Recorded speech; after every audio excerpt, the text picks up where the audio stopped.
¿Qué tal? Muy buenas noches. Bueno, vamos a hablar hoy con Rodolfo Palacios. Él es el autor de Conchita. Es el libro de la historia de Ricardo Barrera, el odontólogo que ustedes saben mató a 4 personas: su suegra, su mujer y sus 2 hijas. Rodolfo hizo una semblanza de Barrera y hay muchas zonas grises. Vamos a tratar de transitar un poquito de esas zonas grises de Barrera con nuestro amigo Rodolfo Palacio. ¿Cómo va? ¿Qué tal, Diego? ¿Cómo estás? ¿Todo bien? Bien, todo tranquilo. ¿Difícil hacer este libro?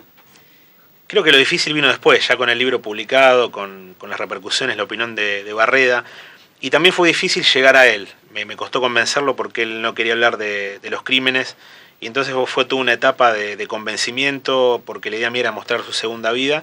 Y bueno, después de 2 años de más de 10 encuentros pude escribir el libro.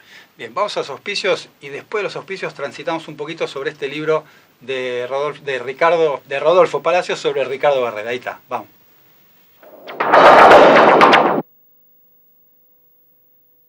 Centro Médico Montserrat, 4382-3767. En Ezeiza estamos terminando el aeropuerto más moderno de América Latina. Inauguración nueva Terminal B. Preparque Internacional. Noviembre de 2012. Aeropuertos Argentina 2000. Soñamos con vos. A una ciudad verde también llegamos juntos en bici. Entrá a la Bicisenda. Buenos Aires Ciudad. En todo estás vos. Una vez al mes, tocate las lolas. Además de traer suerte, previene el cáncer. Y también, una vez al año, visita a tu ginecólogo para hacerte los controles. No dejes de hacerlo. Acordate, una vez al mes, una vez al año.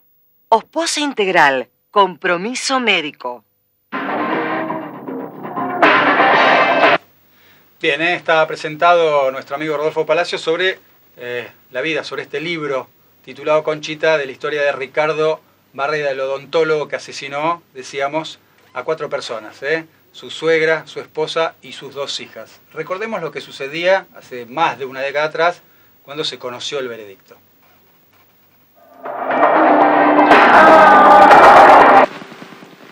Se encuentra probado en autos que Ricardo Alberto Barrera, cuyas demás circunstancias personales sobran en autos, fue la persona que produjo las lesiones mortales a las víctimas mencionadas en la cuestión anterior. ¿Cuánto tiempo pasa hasta que se encuentra con el arma en la mano? Al referirse con el arma en la mano, se refiere a la escopeta que estaba guardada debajo de la escalera principal y había aparecido el sábado al sacar las cosas para la mudanza, que había hecho su esposa de las cosas de Cecilia. Retomando el hilo del relato, el discente dice que se encuentra con la escopeta en la mano, sentado en el sillón del living, y al mirar hacia el fondo observa personas caídas. Al precisar, manifiesta que ve un bulto, una persona caída, y es entonces que se pregunta sobre qué pudo haber pasado. Manifiesta: Dios mío, ¿qué he hecho? Dios mío, ¿qué he hecho? ¿Se arrepintió o no se arrepintió? Barrera, en el juicio que recién veíamos las imágenes, él dice que no se arrepiente. En una entrevista que dio tiempo después, él dice que en realidad sí estaba arrepentido, pero que en iguales circunstancias lo volvería a hacer. A mí lo que me dijo a lo largo de las 10 charlas que tuve con él es que él estaba muy arrepentido, que él no era así, que él era una persona normal y que él en ningún momento quería matar a esas mujeres, pero que su mente se encegueció y por eso las terminó eliminando. Decime la razón de la elección del nombre. Sabemos que es una frase que él pronunció, que se conoce, pero que podemos dudar un poquito de la existencia de esa frase. Barrera dice que en realidad las mujeres, sobre todo su suegra y su esposa, lo humillaban y que le decían Conchita. Conchita andaba a barrer, que para los únicos trabajos que serví son para los trabajos de mujer, de Conchita. Y esa palabra, según es la que le hace apretar el gatillo de su escopeta a Víctor Sarrasqueta, que se le había regalado su suegra años antes.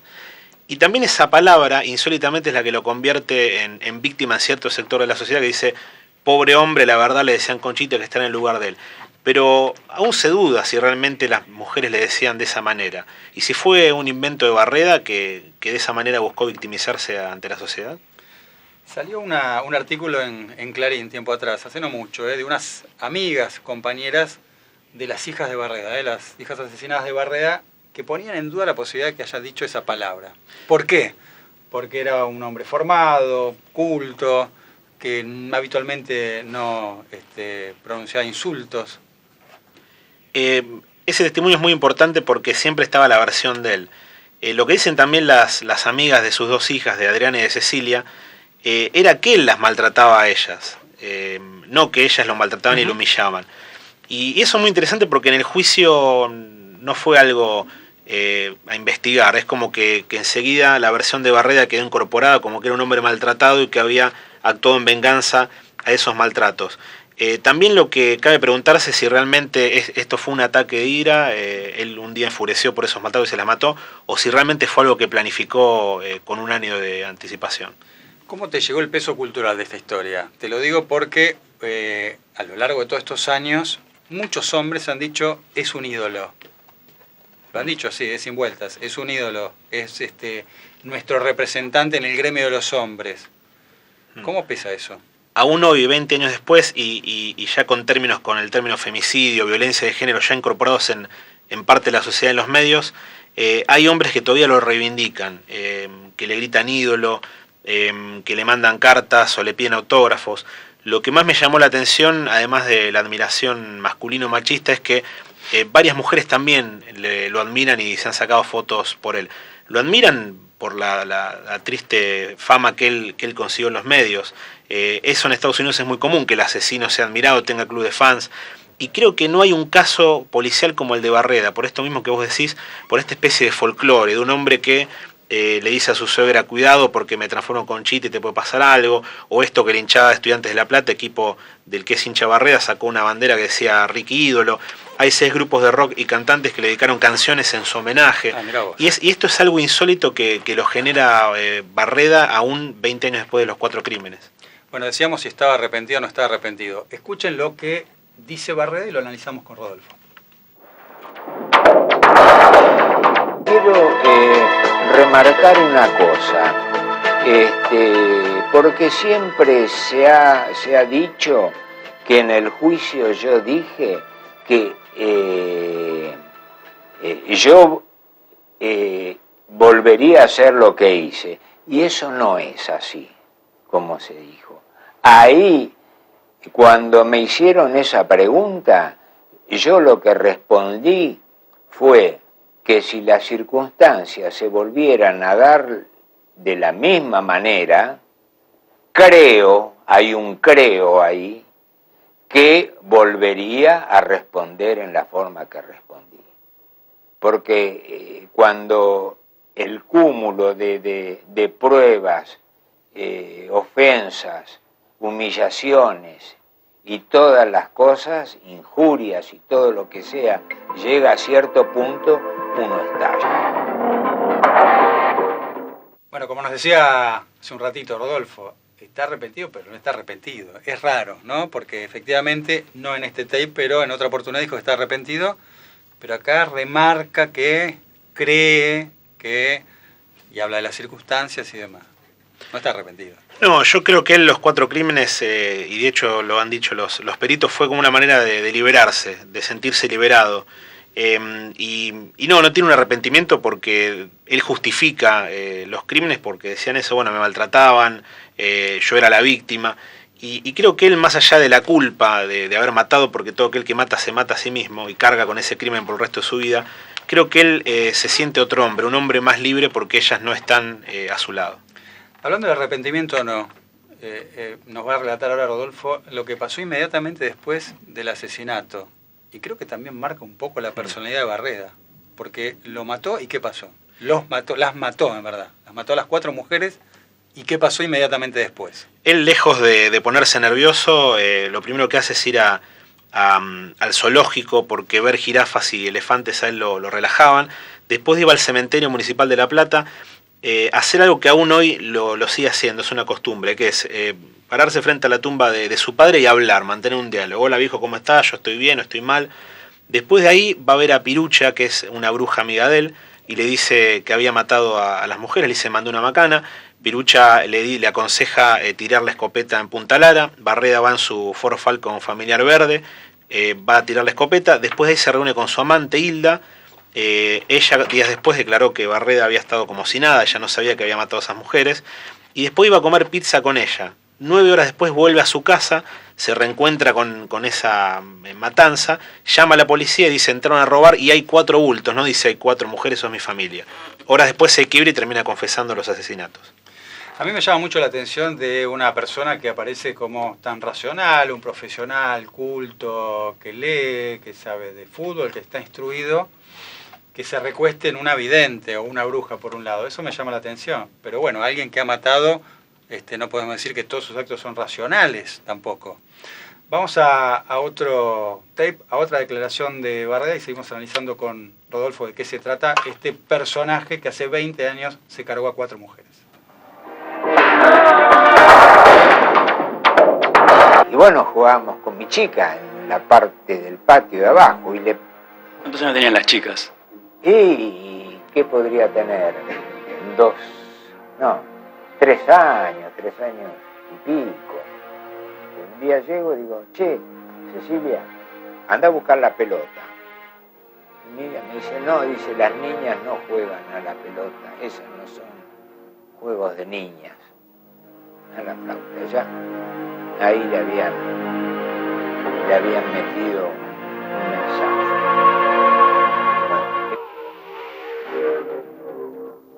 Bueno, un encono básicamente con las mujeres, pero no quiero dejar pasar algo por alto que tiene que ver con, me imagino, la propuesta que hizo la defensa de hacerse pasar por loco. Él se negó a hacerse pasar por loco. Él se negó ofendido. Miguel Maldonado, que fue uno de sus peritos de parte, le plantea la estrategia y era probable, de hecho, de los 3 jueces, la única mujer del tribunal dijo que él estaba loco. Pero cuando Barreda le planteó esto, dijo, no, yo no estoy loco. Yo era consciente de lo que hice, pero en ese momento eran ellas o yo, y bueno, terminé siendo yo. Él se negaba enfáticamente a que lo hicieran pasar por loco. Bueno, vamos a los personajes. Por ahí aparecían las imágenes de la hija, de las hijas, de la suegra y de la mujer. Pero vamos a otro personaje que no aparece ahí en las imágenes, que es la amante. ¿Qué rol tuvo en toda esta situación? La amante, Barreda llegó a tener hasta 3 amantes. Incluso con algunas de ellas se paseaba de la mano por el centro de La Plata, iba al Teatro Argentino de La Plata. Hilda era como su amante estable. Esta mujer, cuando trasciende la masacre, lo que hizo Barreda, desaparece, va a declarar y ella dijo, nunca más me van a ver, y prácticamente fue inhallable. Ningún periodista la pudo encontrar, nunca la pudieron entrevistar. Y ella sintió mucha culpa porque, además de la cuestión moral de que era la amante de un hombre casado y con 2 hijas, era la amante de Barreda. Entonces ella sufrió una especie de condena social. Quizá la mujer que más influencia tuvo sobre Barreda es María de las Mercedes Pirucha Guastavino, que es esta bruja, que ella lo conocía desde la infancia y es como que se había enamorado de Barreda, y lo que se cree, lo que muchos investigadores creen, es que ella le llenó la cabeza para que él cometiera los asesinatos, diciéndole que ellas eran las brujas, la reencarnación del mal, incluso diciéndole que había muñequitos vudú en contra de Barreda, y lo que se cree que ella fue una de las instigadoras, pero claro, no se investigó porque Barreda mismo confesó los crímenes y no le involucró a Pirucha. ¿Cómo era la situación matrimonial de Barreda? Porque se separó un par de veces. Sí, siempre volvió. Y siempre volvió. Y él decía que volvió por sugerencia de él, no por de la mujer. Claro, él siempre decía que él de hecho estaba en una piecita con un banderín de Estudiantes de La Plata, que ellas lo ignoraban, que todo esto era una especie de complot orquestado por su suegra Elena Reche, que su mujer era aliada, Gladys, y que sus 2 hijas, y esto era lo que más le dolía a él, que sus 2 hijas se habían aliado con las 2 brujas, como llamaba él. Eso él nunca lo pudo perdonar y por eso él dice que hizo justicia, aunque hoy a 20 años diga que está arrepentido, pero él a ella las veía como diablos. Él dice que se sentía solo, que era como un extraño en esa casa. ¿Vos tomaste contacto con él para hacer el libro? ¿Cuántas veces? ¿Te habló después de hacer el libro? ¿Tomaste contacto con él de alguna manera, directa o indirecta, después de hacer el libro? Sí, me junté más de 10 veces y esto es la primera vez que lo digo. Yo le llevé el libro días después de que saliera publicado, y él casi que me fulminó con la mirada, no me quiso dar la mano. Estaba muy ofendido porque me había visto en la televisión y además por el título Conchita. Y bueno, dijo, entre nosotros había una relación amistosa de periodista entrevistado. Esa relación se rompió como un jarrón, es imposible de reconstruir. Y bueno, me dio la mano prácticamente como echándome y dijo, la verdad que con este libro y con el título has logrado de rematar todo lo que pasó el 15. La verdad que si me preguntás qué sensación tengo yo después de eso, digo, no me siento mal porque la idea no era escribir un libro complaciente con Barreda, era simplemente contar el caso a 20 años y además tratar de mostrar el costado más desconocido del odontólogo. Contame algo que sucedió en esas charlas. ¿Se podía hablar de todo? había un pacto, él te pidió no hablar de algo, o por ahí no te lo pidió, pero no avanzaba cuando se abordaba determinado tema. Había un pacto y yo por eso lo blanqueo en las primeras páginas, era no hablar de los crímenes. Además, él suele cobrar cuando da entrevistas hablando de los casos, sí. Él pide dinero a los periodistas, desde 5.000 pesos o 10.000 para la televisión.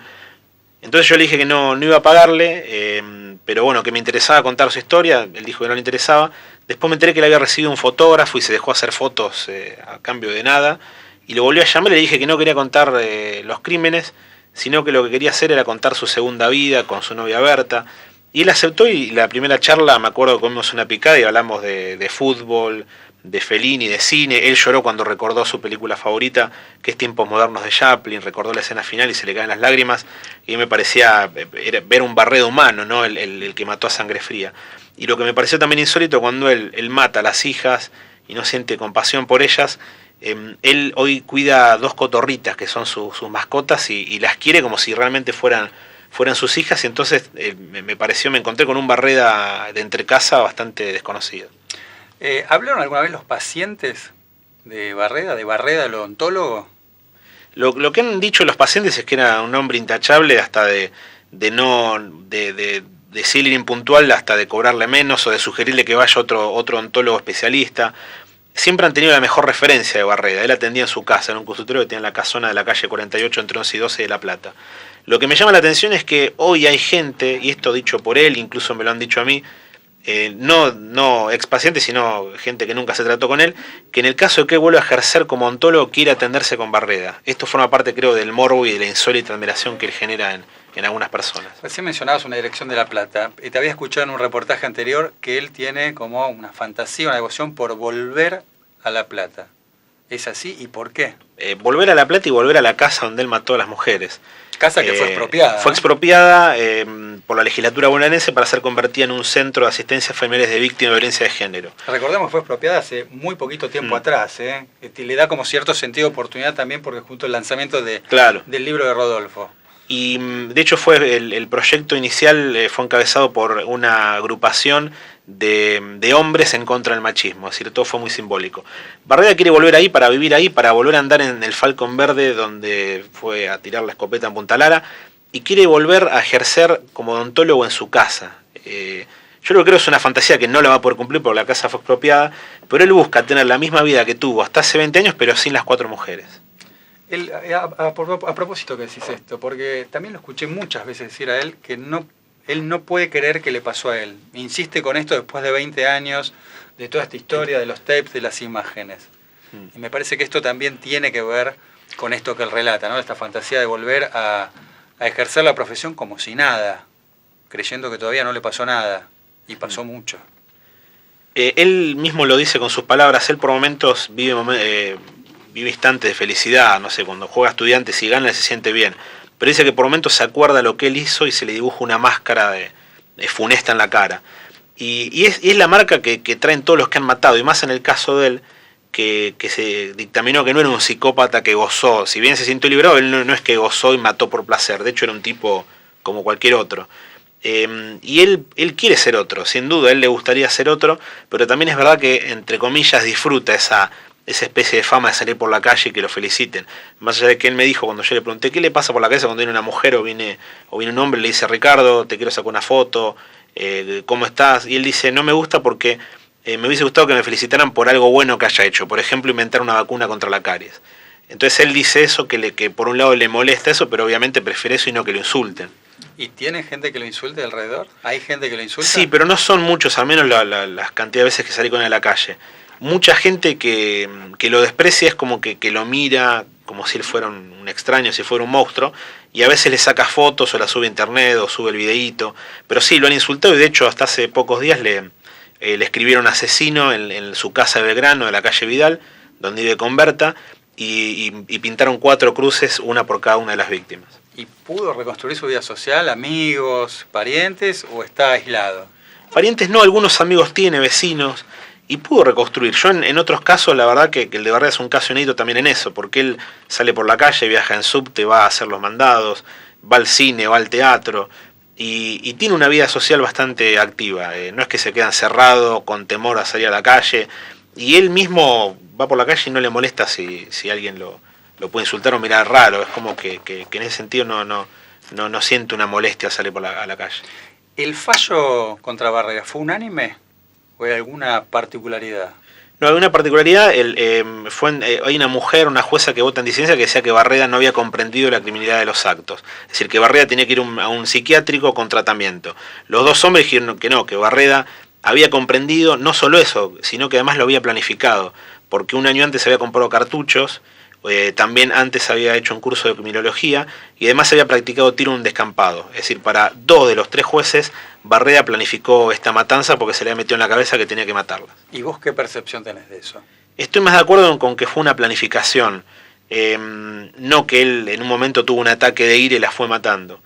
Pero digamos, tampoco creo que haya sido una planificación demasiado consciente. Quizá él tuvo un estado mental alterado, con esto no quiere decir que haya estado loco, pero que algo o alguien le metió en la cabeza que eran ellas o era él. Hablamos fuera del aire con Rodolfo lo que pasa con mucha gente, ¿no? Que se sorprende por qué atrapó tanto el caso Barreda. Hay miles de casos policiales en Argentina, él se dedica a temas policiales, lo sabe muy bien, pero ¿por qué llamó tanto la atención?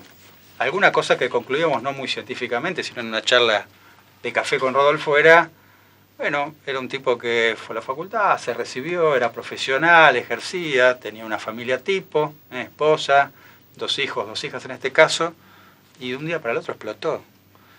Y eso hay un clic ahí que todos decimos, pero ¿qué pasó? Nosotros somos parecidos a ese tipo, profesionales, tenemos hijos, esposa. ¿Qué fue lo que pasó? Ese fue el atractivo. Me parece que además hace que este libro tenga la repercusión que está teniendo. A vos, en el contexto de esta situación y en las visitas que tuviste a Barreda, ¿hubo alguna particularidad, algún dato que tuviese relación con esto que estoy diciendo respecto a un tipo que ha tenido una vida de familia tipo, en La Plata, una ciudad? ¿Algo que te llamó la atención de ahí? Sí, Barreda tiene eso de ser de clase media, de no ser un marginal, es decir, porque yo he entrevistado a Robledo Pucha, al Gordo Valor, la Garza Sosa sobre todo, que dicen, pero uno no está muy lejos de robar un blindado o robar un banco, o de matar a 11 personas. Le cuesta identificarse con ese tipo de personas. Y me ha pasado de verlo a Barreda, por momentos olvidaba que era Barreda el que estaba frente mío, y yo me podía hacer la idea de que era un jubilado de 77 años hablando de Fellini, hablando de fútbol, hablando de su admiración por Bocini, hablando de política, hablando de las noticias. Es un hombre que por eso mismo no tiene problema en reinsertarse en la sociedad. Ahora la pregunta es qué le pasó por la cabeza para haberse convertido quizá en uno de los asesinos más famosos de la historia criminal argentina. ¿Vos encontrás algún parangón con algún otro caso, el de Barreda? No. De los que cubriste, ¿eh? No hay. Me parece que en ese sentido, como dijo él, es un hecho único y irrepetible.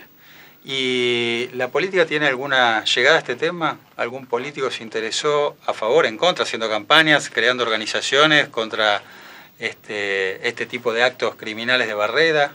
Barreda siempre fue como símbolo del extremo lo que puede llevar la violencia machista y violencia de género.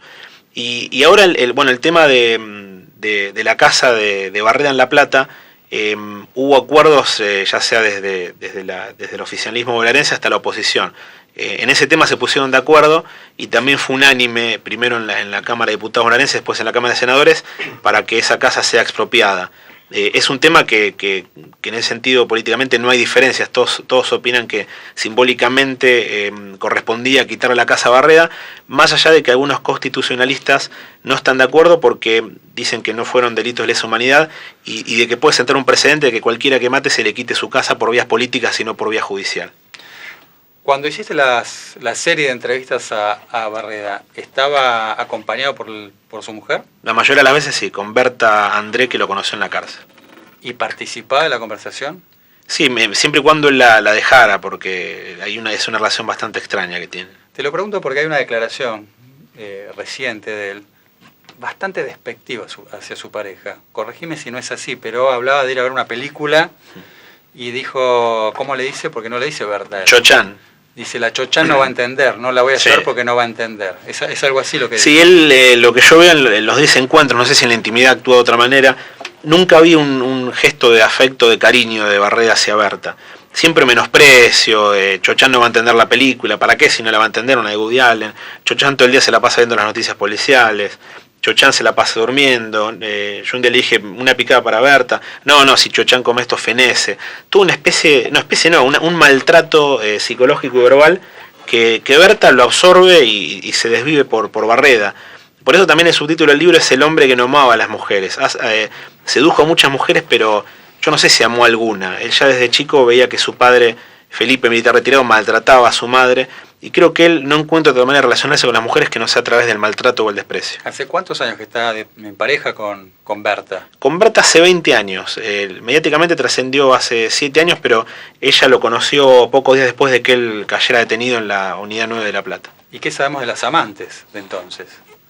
Nunca más. Nunca más. No, desaparecieron. Él desde joven siempre, como se llamaba antiguamente, le decían el picaflor porque era un tipo que iba a las reuniones y hacía chistes con lentes aparatosos. Era una especie de antihéroe al estilo Woody Allen, pero de La Plata, ¿no? Entonces eso en algunos hombres genera mucha bronca, decir, pues ese tipo es un tonto, y en algunas mujeres genera admiración, esa cosa de tipo oculto que también era medio torpe, o de hacer chistes tontos, que lo llevó a seducir a muchas mujeres. ¿Y tenés idea de cómo lo trataron en la cárcel? En la cárcel, él vive un episodio la primera noche, que esto me lo contó él al noveno encuentro, y esto era la confianza que a medida que pasaban los días él se soltaba más. Dice que un hombre, un grandote, él dice un negro grandote, lo invita a la celda a tomar mate y que este hombre quiere violarlo. Y entonces lo que dice Barrera es que le saca la bombilla al mate y se la clava en el cuello. A este hombre al preso lo llevan malherido y a Barrera lo ponen en el calabozo, y por unas horas Barrera cree que mató a otra persona. Al otro día se entera que no, que este tipo sobrevivió, que lo trasladaron a otro sector de la cárcel. Y más allá de eso, otros presos lo admiraban, le decían ídolo, Ricardo, porque él le terminó arreglando las dentaduras o haciéndole los escritos. Entonces, por un lado, muchos lo cargaban, le decían Conchita, cómo anda la familia, y por el otro lado, otros lo empezaron a respetar por este ataque que él cometió supuesto violador y porque los ayudaba en muchas cosas. Bueno, Conchita, un nombre provocador para un libro interesante sobre un caso interesante de la Argentina, paradigmático, del cual absolutamente todo el mundo habla. Gracias, Rodolfo Palacios. No contamos más, porque si no vamos a contar todo el libro. Que te vaya bien, creo que le está yendo bastante bien, tiene mucha repercusión este libro. Y bueno, lo recomendamos nosotros. Gracias por venir. Y con ustedes nos reencontramos, ustedes saben, 11 de la noche, todos los lunes aquí por Metro. Chao.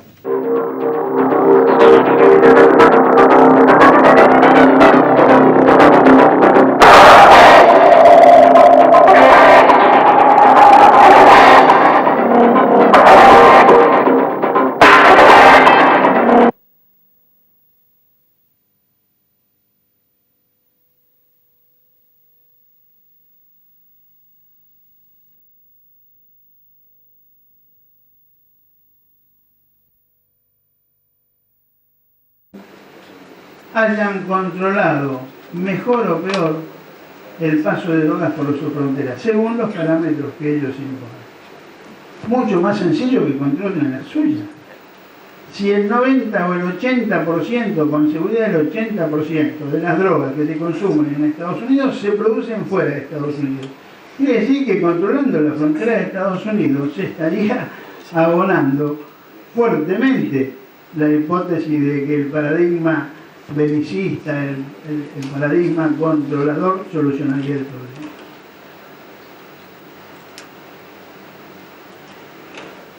Para esta parte, que quede claro, nadie dice que el tráfico ilegal de drogas no debe ser reprimido.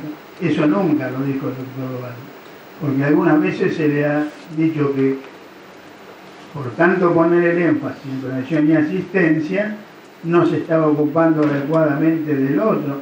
No es verdad, es una mentira absoluta o como mínimo un gran desconocimiento.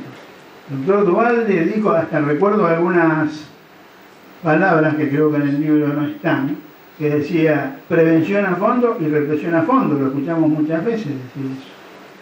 Cuando decía represión a fondo se refería al narcotráfico, cuando decía prevención a fondo se refería a la drogodependencia. No obstante que hilando un poco más fino hay dos clases de prevención, que esto tampoco está discutido. No es lo mismo prevenir el narcotráfico que prevenir la drogodependencia. Son dos cosas totalmente distintas y a cargo de organismos y personas y especialistas totalmente distintos. Pero cuando Duvalde decía prevención a fondo se refería a la drogodependencia, y cuando decía represión a fondo se refería al narcotráfico, por supuesto. Por lo tanto, al tráfico ilegal de drogas, hay que seguir reprimiéndolo porque es un delito.